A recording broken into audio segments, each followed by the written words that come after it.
Successful nga ang feasibility defense namin, kaya naman deserve naman magsangyup. Pero bago ako magkwento, ako nga pala si Pane, ang inyong munting binibini.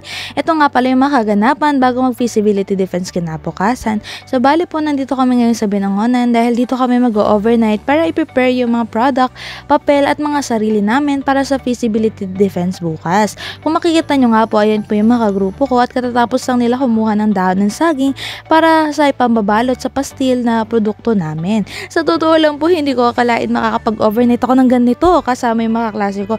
First time ko kasi mag-overnight kasama yung mga classmate ko, kaya naman talagang isang achievement for me. Wow, isang achievement yarn. So yun nga po, kumain po kami ng dinner at nagluto po si tita ng munggo. Ang sarap po ng luto ni tita. Parang gusto ko ulit mag-overnight. Wow!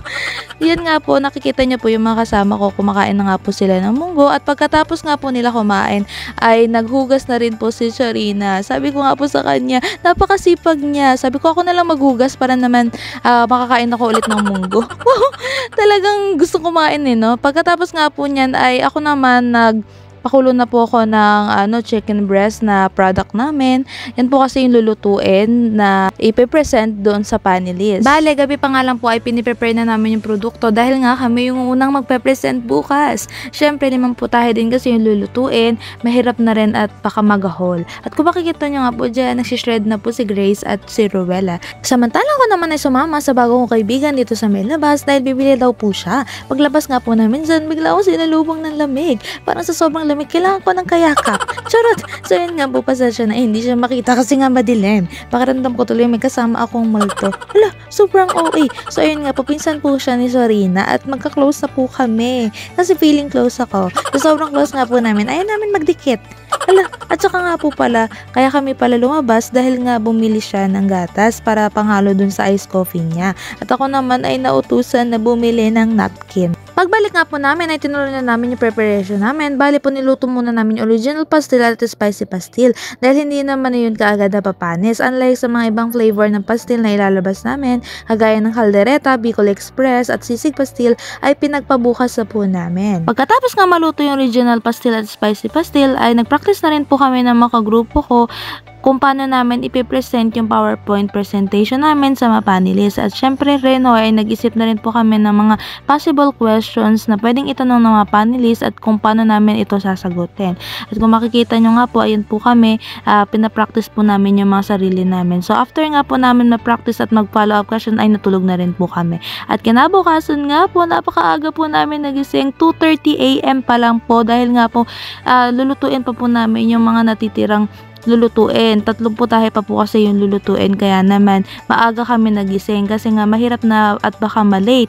Syempre po, alas 6 pa lang po dapat nakaalis na kami dito sa bahay dahil ang presentation namin ay alas 8 ng umaga. So bali po, nagluto na rin po ako dyan ng caldereta pastil at Bicol Express pastil. At yung mga kasama ko nga po ay naligo na. So late nga po ako nakaligo. Ako yung huling naligo dahil nga po nakatatapos ko lang din po magluto niyan. At habang nag-ayos nga po ko dyan, yung mga kasama ko naman po ay inaayos na rin po nila, piniprepare na rin po nila yung mga pagkain doon, nilalagay na po nila sa may packaging po namin. So inayusan ko po muna yung sarili ko at pagkatapos nga po ay nagsadatingan na rin po sila at ayun nga po si Cyrene. Actually po, nagmamadali na po ko dyan dahil malapit na po mag-alis 6 ng umaga. Syempre dapat makaalis na po kami kaagad dito para maiwasan kung sakali yung mga aberya.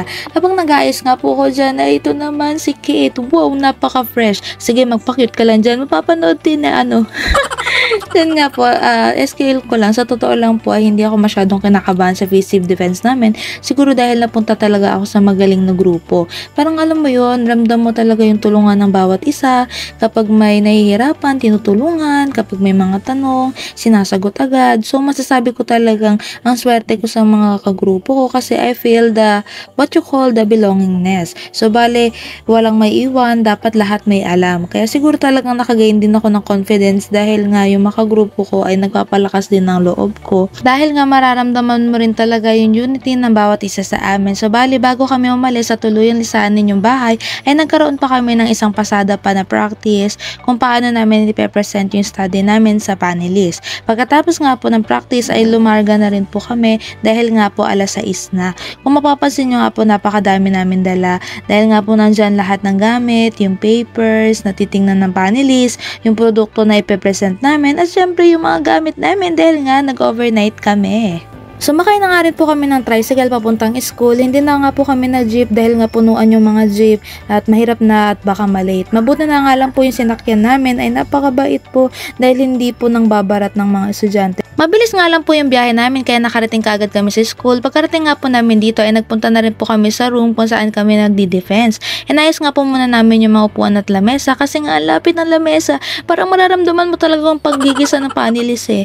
Hala, sobrang OA. Pagkatapos nga po namin ayusin yung lamesa ay nagpractice na rin po kami ulit. Maigi na nga magpractice dahil nga practice makes improvement. At syempre kapag nagpa-practice ka, hindi ka na gaano makakaramdam ng kaba dahil nga alam mo na kung paano ito sabihin at ipaliwanag. Pagkatapos nga po mag-practice ay sakto namang dumating si Ma'am o Doc Chuhara na teacher namin sa feasibility study.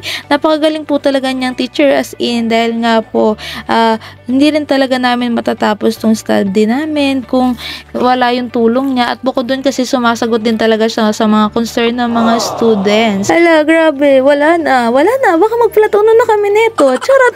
Yun nga po, nung pagdating nga po ni Ma'am Chuhara ay naglagay na rin po ng sapin dun sa lamesa. Syempre para aesthetic.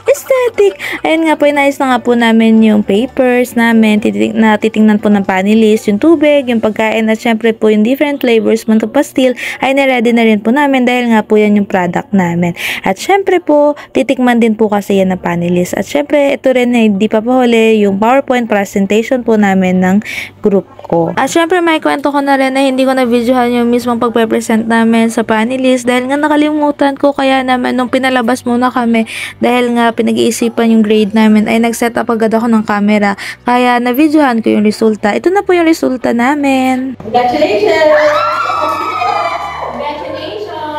Okay, we got the grade of 9 to 7, equivalent to 1.25.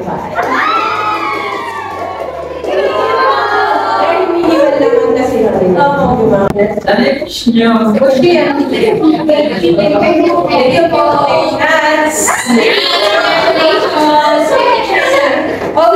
Grabe, sa totoo lang, hindi namin in-expect na ganun kataas yung grade namin. Worth it talaga lahat ng pagod kasi talagang nagustuhan nila. Maganda daw yung papel namin, wala daw silang makitang butas na pupanayin, at masarap din daw yung product.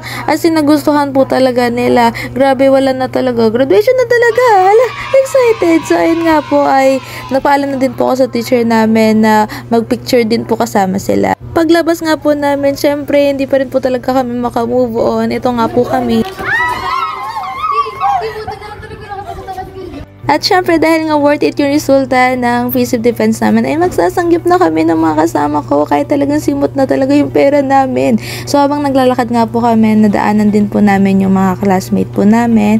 At pang-apat po sila sa magpe-present. Bali po, pangatlo na po yung nasa loob. Kaya sunod na po sila. Ayan nga po si Aaron, si Vanessa, at sila na po yung sunod na magpe-present. At nagpatuloy na nga rin po kami papunta doon sa pagsasanggyupan po namin, at andito na nga po kami, at syempre po pumasok na rin po kami dito sa may loob. Ayun nga po yung mga kasama ko, yung kagrupo ko, at nagbayad po muna kami. Bale, tag 199 po kami doon sa sangyup. Ayun nga po yung kasama ko. Napakaganda naman ni Ruela, grabe, parang hindi siya na-stress doon sa defense namin. So ayan po, nagbayad na po muna kami, at tuloy na nga po kami pumasok para syempre kumain na. Buti na nga lang po kainan na dahil excited na din ako kumain dahil nga hindi nga ako nakapag-breakfast kaninang umaga. Kung kaya naman super happy talaga ako na makakakain. Plus umapaw pa yung sayo ko dahil nga successful nga yung day na to. Talagang pinagpala talaga yung araw po namin na to. Ayun nga po, nagsasanggip na po kami sa harap po ng palayan. At kung makikita nyo po, napakaganda po ng view.